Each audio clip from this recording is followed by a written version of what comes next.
Good day and welcome back to another DB Legends video. In this video we are going to be taking a look at obviously the brand new full power gauntlet against Gogeta or Super Saiyan Blue Gogeta that has to do with Z Power for Broly. Now I have already covered how to beat the challenge fight in Broly, which is pretty tough. It took me a lot of tries, and this is the full power gauntlet. Now there's no additional medals or anything you can collect here. You can only get Z power for Broly and gear to awaken and to have this new unique equip. Now this unique equip honestly isn't that great. It's not bad. It's not bad in any way, shape or form. It's just a little bit not special, I want to say. Like, it's not necessarily a terrible equip, it's just not something that I would say you need. You know, I wouldn't say like, go out, grind this, you need to make sure that you have this. You really don't. If you have it and you want to use it, it's an okay equip. If you don't want to invest your time into it, you're probably not missing out on too much, unless they retroactively change it or anything like that, which, you know, could occur as well. So obviously it does depend a little bit on how things proceed from here, but generally speaking, you should be more than fine. So yeah, obviously it follows the same principles as all full power battles. So basically you want to make sure that you have some pretty stock standard stuff going on. You're going to obviously be fighting with 4 units from your box. You're going to be fighting with those 4 units from your box. You're going to be seeing how things go, and you're going to be having a pretty decent time. So yeah, you should be more than fine. Obviously, for the most part, you can tend to have some issues, you know, depending on if you have a lack of availability of decent units. Myself, I'm going to be using pretty much the only event exclusive units to clear the normal difficulty.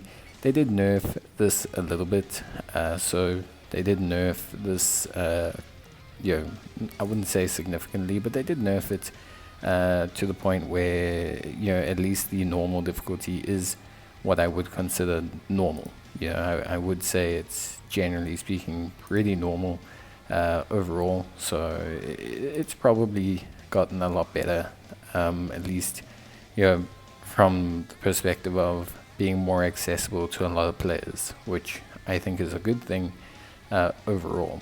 Now, of course, you know, I think obviously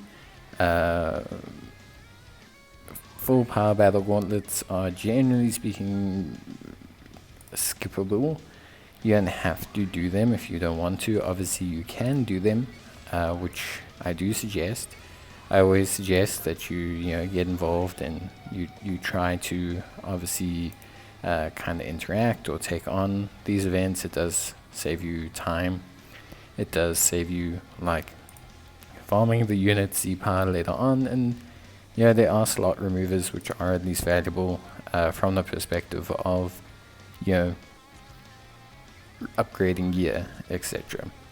In terms of everything else, pretty much stock standard. Make sure you choose a friend or a comrade so that you can obviously have that additional power bonus, and then you're ready to take it on. That's pretty much it. Nothing too crazy. Very, very, very straightforward. And yeah, hopefully you don't have too many issues in terms of, you know, taking on the stage, etc. But for the most part, I think most players will be fine. I just think at the end of the day, you know, it's just going to depend on whether you've taken the effort to farm some of the event exclusive units or not. So yeah, but genuinely speaking, I think it's a pretty accessible event for most player characters, or for player accounts, I should say, not characters. But yeah, the rules are very simple for full power battles. So it's kind of the exact opposite of a hyperdimensional co-op or of a raid. So in hyperdimensional co-op or raid, generally you want to whittle down the shield of the boss, and then you want to use all your damage abilities like special moves, rising rush, when the shield is down. This one is different. So basically you want to fight the boss until the point where they spawn a shield, and then when they spawn the shield, you're going to want to use all your abilities, including your Rising Rush, including your all-out attacks. So the all-out attacks are these little key and strike art cards that have the white and yellow border around them, and these attacks are going to be the ones that you use to break the shield. So if you don't break the shield, the boss does like a huge AoE damage, which causes you a lot of issues. And during this phase, just before the boss generates a shield, there's a couple attacks that you do need to dodge. For the most part, it shouldn't be too hard. The AI does seem to struggle with it, but you know, that's just the AI. Make sure that you use your special moves and then your all-out attacks before you use your rush. If you use your rush, it will get rid of your special moves and your all-out attacks, and it's going to be more difficult for you to complete the event. So try and make sure that you get that done, and then you should be more than fine. But beyond that, pretty much stock standard stuff. Really, all-out attacks, Rising Rush, break shield, and then attack the boss. Once you break his shield, you also get a whole bunch of buffs. You get like draw card speed buffs, you get damage buffs, so you should be able to do quite tasty damage after you break the boss's shield. So yeah, that's pretty much it. Try and keep your allies alive if possible as well by intercepting attacks on them. This will also help you out, because the more allies you have alive, the more damage your Rising Rush will do, if that's not painfully obvious. But yeah, pretty straightforward stuff.